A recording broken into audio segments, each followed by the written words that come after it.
Hi everybody, my name is Skype, and welcome to Emerald Pass, a new City Skylines Let's Play series. In this series, I'm going to be focusing more on gameplay and mechanics than I am on detailing or props, just because that's the way I like to play. And I don't think that there are quite as many videos out there of people actually playing the game and building a city for gameplay. A lot of the videos out there now focus on detailing, and those creators are amazing at what they do. I'm just not great at detailing, so I'm going to be going with a more gameplay approach. For this series, I'm going to be using the theme or the map called Shady Strands Remastered. Shady Strands is a built-in vanilla map, but Sandite Spartan 117 recreated this and remastered it. It's available on the Steam Workshop. It's much better than the original, so I definitely recommend you check it out. And if you want to know more about it, BonBonB did a What Map episode on it, so I will link that down in the description as well. So let's, without anything further, get into it. Here we are with our start square, our start tile. We can see we've got two highway connections separated by a river that is flowing decently fast. And we also have a rail connection on this side. That river is connected to the ocean on either side. So we know we're going to have good shipping lines available as well. So to get started, this is the default view in new load. I think I'm actually going to start on this side of the map. I think I'm going to start on this side of the map for a couple of reasons. One, it gives me access to two different waterways, which is nice. I mean, obviously this isn't going to be useful for shipping or anything, but it is useful as a water source. So I think I'll do that. Maybe put our water pumping station over here to provide water for our city, and maybe put our sewage outflow over here to get rid of our waste until we can afford a proper sewage treatment plant. The highway connection looks fine, and what I really like about this map is that in the future, once we get highways to build, access to highways, I should say, we can connect them right across, and that should keep traffic out of the city and on the highways themselves. We can see by the different colored terrain that we have some different different resources. We can't see what they are because we don't yet have the resource tool unlocked.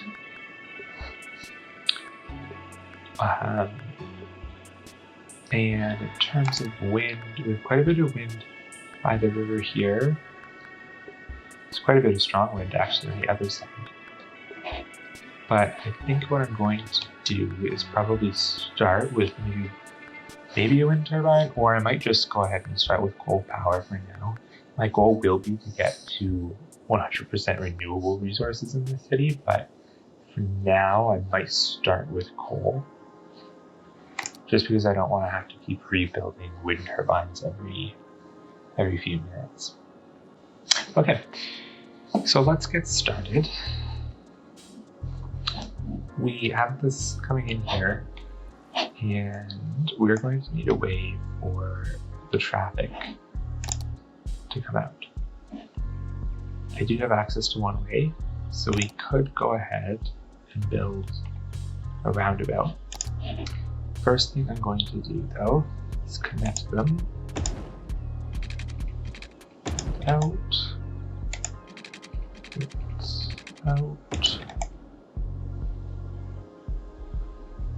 and build. Okay, then I'm going to grab the roundabout builder. Now the roundabout builder is a cool mod that's available in the Steam Workshop, and what it'll do is exactly what it's called. It will build a roundabout for you, and you can actually set it up with Traffic Manager, so you can choose what Traffic Manager settings you want. I rely heavily on Traffic Manager, which reminds me, actually, I'm going to jump in here and turn despawning off, just for a little added realism. And I think I will just double check that I have realistic parking and advanced vehicle AI. I'm just going to turn this up about 3/4 of the way. There. Cool. So now, as I was saying, let's go ahead and build our roundabout. So when you activate the roundabout builder, by clicking on this button, you get this little pop-up. And all you do is hover over top of an intersection, and you'll see a sort of outline of what size the roundabout is going to be. I want to go a little bit bigger because this is going to be quite busy. So I'm going to maybe go about here. And go ahead and click. And it builds a roundabout for you automatically with 2-lane one-way roads. You can upgrade those later on if you have other one-way roads. I am playing with network extensions too, but I do have access to it, so I could upgrade it to 3, and I think I will. So I've just upgraded that with 3-lane one-way roads from the network extensions 2 mod, because this road is going to be quite busy. Now, because I've upgraded the roads, I'm just going to make sure that my roundabout is still set up properly, and it is there, and I'll just double check here. Yeah, so yep, that's all good to go. Everybody on the roundabout is going through the intersection. It's great. So what I'm thinking is this side here, which is a bit smaller, will be our industrial area because we won't need quite as much of it. And this side, because it's bigger, is going to be our residential area. The only little quirks we're going to have is that I would like my water pumping station to be over here. So let's go ahead and drop that in. I'm doing this because there's a bit of flow in this river, so we're always going to have fresh water. It's not going to run out, and it's far away from our drain, where our drain pipe is going to be. So I'll go ahead and place it right here, and then let's go ahead and place our sewage outflow, which is going to be over here. Perfect. Now let's jump back into some road building. We'll just go with a nice basic road. Straight. I'm going to come over about 20, and then I'm going to go down about 20. Back and go down about 20. And drop. And let's do one more route. Just 10 by 20. Okay, so that's how we're going to start.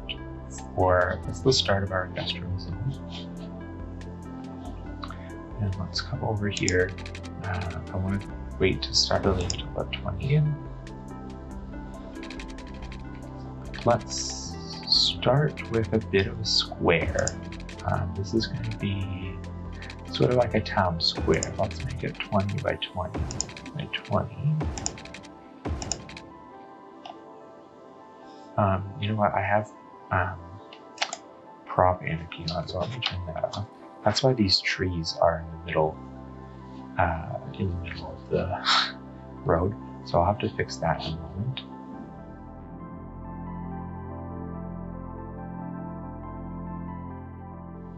So generally, I try to avoid 4-way intersections. 3-way intersections are a lot better when you have these little 1-way roads. But in this case, there's, it's okay. It's not going to get too busy over here. So that's enough of that to start. Let's go ahead. I'm just going to place a coal power plant just to get us going. I'll just place it right here. And then we're going to need water. So So I'm just gonna grab our pipes and just connect to the road network. I know that there is a more efficient way of doing this, but at this point, I'm really just more interested in getting it built. I'm not too interested in, focusing on the efficiency. Like, I'm gonna do a little bit, but there is going to be a bit of overlap. It's just the way it is. I'm not too worried about it. Okay, so there's our water network for now. Now we do have to connect everything with some hydraulics. So what I'm gonna do is come up, come over,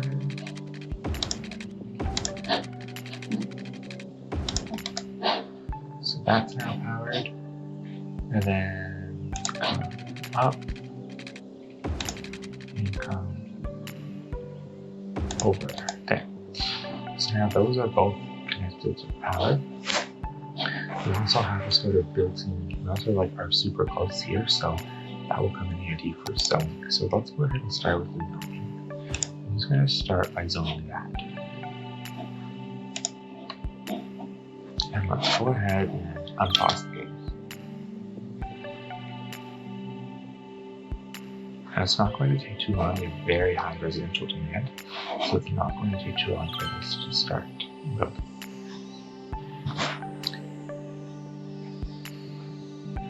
And what will happen is once this starts being built, I'll start zoning in.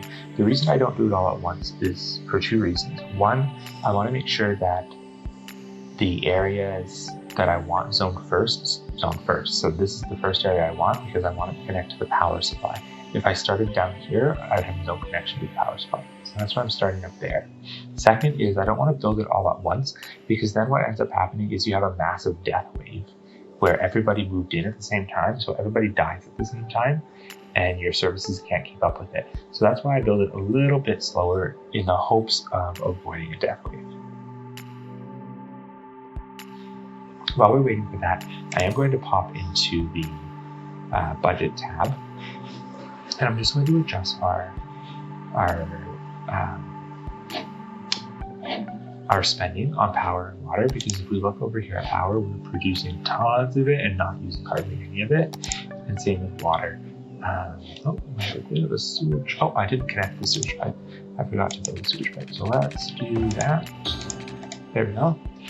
And you'll see that we are spending far more on sewage than we need to, and far more on water than we need to. So I'm just going to jump into our budget panel just as soon as that connects.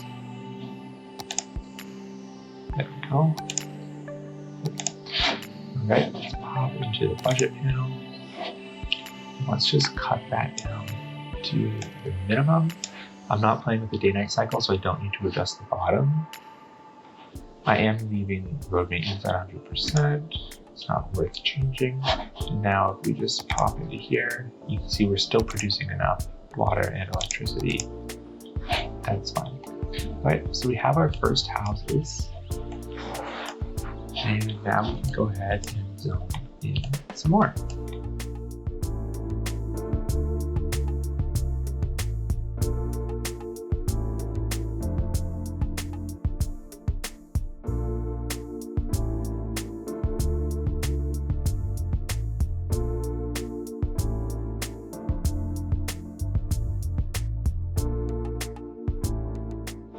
All right, so there we go. Now we've got some houses. Our population is up to 40. One thing I'll point out is I'm using the watch it mod over here. This lets me keep an eye on the status of my city services without having to go into the individual panels. So if it's green, it's doing fine, and if it's red, it needs some work. There's also yellow, which means it's getting close to needing some work. So right now, the only city services available to us are really hydro and waters. So I can see right now, without even opening up the panel, that I still have enough electricity and I still have enough water. I don't need to worry about adding more. I can continue to add more housing. And we'll see now that I'm starting to get some resident or some commercial demand. So what I was thinking is for this area here, this would be a square, a sort of public square. And on this side, we would maybe have some municipal buildings like a fire department, police department, and medical center. And then maybe on the back half, we would have a nice public park. I don't have access to any of that yet, but around the outside of it, we could build some commercial. So let's go ahead and do that. So the exact same process as when I was doing the residential, I'm going to start with just this one side because this is closest to my electrical network and I don't want to have to deal with more power lines. So we'll just start right there and see what we get. One other thing to mention is I will probably be upgrading these roads in the future. I would like to upgrade them probably to a nice avenue, maybe this one, or maybe one with the trees once we get it. But for now, we don't have a lot of traffic, so I can leave it the way it is, and the cost will be lower. At the very early stages of the game, it's all about managing the costs so you don't bankrupt your city. Now, we're starting to get some industrial demand because people need jobs. So we can come over here to our industrial area, and we're going to do the same thing. I'm just going to zone this area because I want it to have access to this power plant. So what I'm going to make certain is that I don't zone these 3 squares, and that's because I don't want anything built on this road, because this road is going to get really busy. Industrial areas get really busy with truck traffic, so I don't want anything zoned directly on it because the trucks are going to be stopping and going as they pick up and drop off cargo. So I'm just going to zone the whole square except for those 3 squares right there. And already we're getting some industrial. Now this could end up being a temporary industrial area just until I move across the river, or I could end up just keeping it a small industrial area. I would like to try out in this game having industrial areas spread out a little bit rather than all in one place, because I think that will help with traffic quite a bit. Jumping back over here, we have more demand for commercial.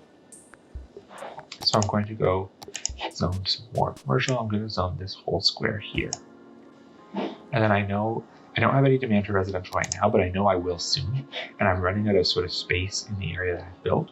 So what I'm going to do now is I'm going to build a road that sort of follows along the shoreline of this little bay on this small stream. So I'm going to grab the regular road. I'm going to grab this sort of freeform tool. I'm going to start probably here. And just go around. I'm going to lose these buildings, but they will respawn, so I'm not too concerned. It's a bit steep, but it'll be okay.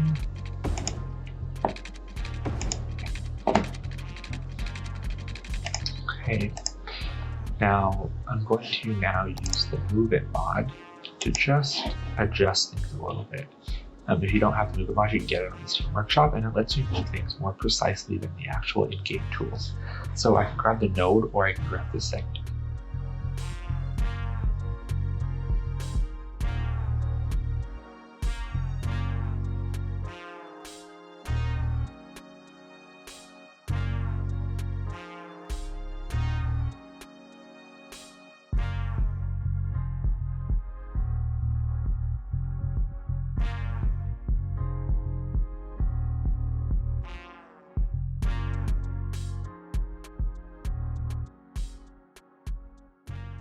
Okay, so what I've done is I've just sort of built this curvy road.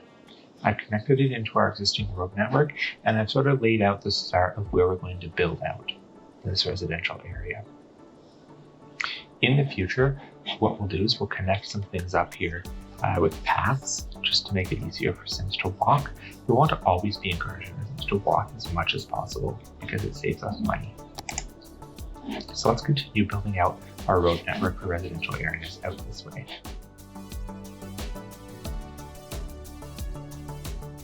So this is what happens. This is a dreaded thing that happens to a lot of people in the early stages of the game. They run out of money. It's not a big deal because, as you'll see, we're actually making money. Not a lot, but we're making $126 now. So our revenue will go up. We are making more than we are spending, so that's good news. We don't have a lot of demand for anything right now. Residential's starting to creep up, so we'll probably start building some more residential soon, and that will increase our tax revenue as well. At this point though, I cannot expand our water network, so I will be limited with where we build. But that's okay, we've got this curvy road here, I wouldn't mind building on that. So let's go ahead and start plotting that out. One thing that I'll point out before I get started is wherever I see little sort of single tile width lots, I'm not going to build on it because I just don't like how those houses look. I prefer to build larger tiles, at least 2 wide. So I won't build there, I probably won't build here. It's just something to watch for. And I choose the specific squares that I build on by using the marquee tool. So we'll switch back to residential and we'll just keep going.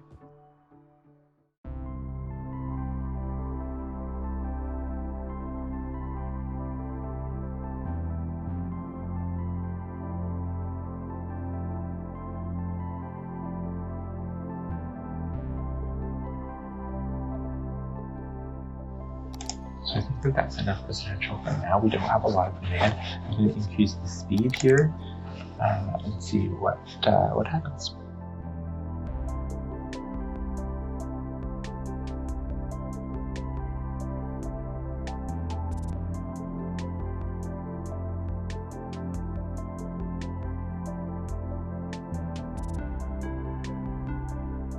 So we now have a bit of demand for industrial.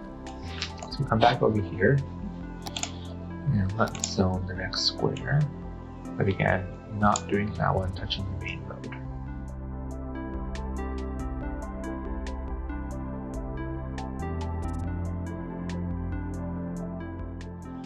So now we have a lot of demand for residential again. So let's come over here. Let's double check where our water network goes.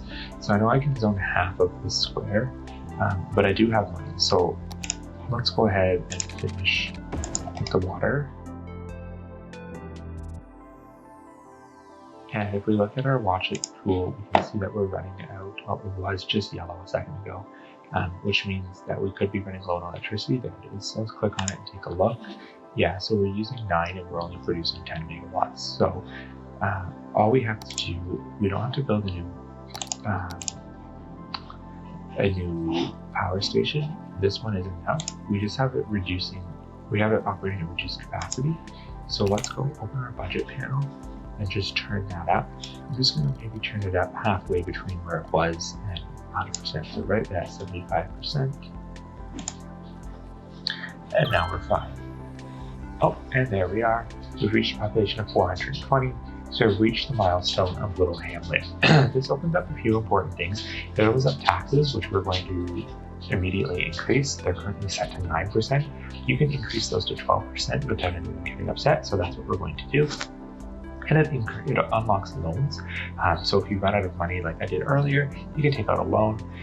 Garbage is the most important service that you need to do right away because it will start piling up immediately now that we've unlocked it. So we'll need to put in a garbage dump, a landfill. Healthcare is medical center, education for an elementary school. You can see the buildings we've unlocked down there. The default ones that you will have unlocked will be the landfill site, the elementary school, and this medical clinic. If you have the European theme turned on, you will also have this version of the clinic and this version of the elementary school.